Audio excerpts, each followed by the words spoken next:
Welcome to the Refusion Podcast, where we transform patient care. Welcome to another episode of the Refusion Podcast. Again, here with you is Jennifer, with my co-host John, and today we're diving into a topic that's becoming impossible for healthcare organizations to ignore: reputation crisis management in a digital-first world. Yeah, and what's really interesting is that reputation crises don't look the way they used to. It's no longer about a headline or a major PR incident.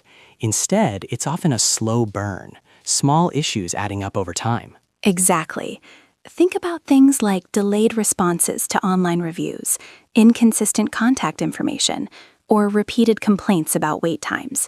Individually, they may seem minor, but together they can quietly damage a healthcare practice's reputation. And the stakes are high. Today, reputation directly impacts patient acquisition and retention.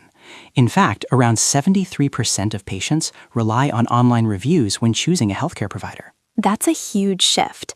At the same time, there's still strong trust in physicians themselves. About 85% of patients trust their doctor's recommendations. So what's happening is this interesting dynamic where trust in providers is high, but the digital experience becomes the first test of that trust. Right. The website, listings, and reviews essentially become the digital front door. Before a patient even steps into a clinic, they've already formed an impression. Let's break down what actually causes these modern reputation issues. One major factor is what we can call a feedback vacuum. That's when patients leave negative feedback and nothing happens. No response, no acknowledgement.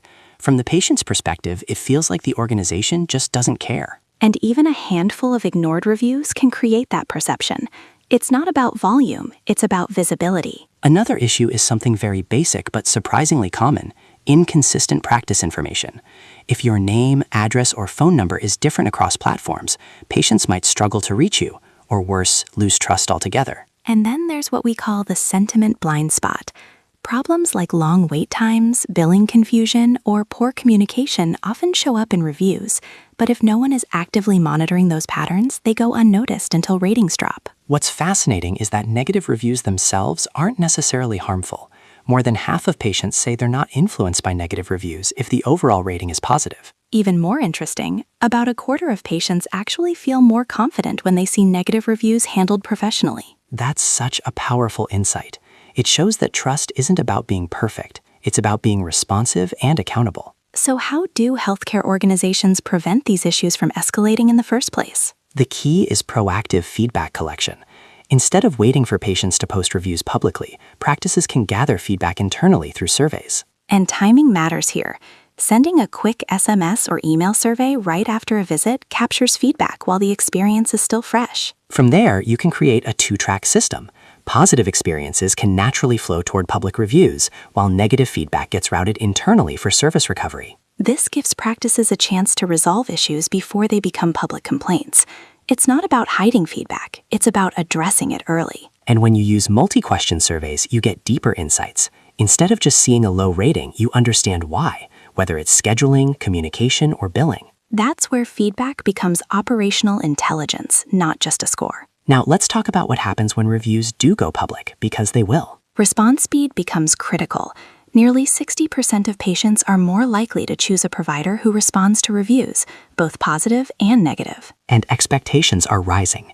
Some patients expect responses the same day, many within 24 hours, and the vast majority within a week. That's tough for busy healthcare teams, especially when responses need to stay compliant with privacy regulations. This is where centralized review management platforms really help.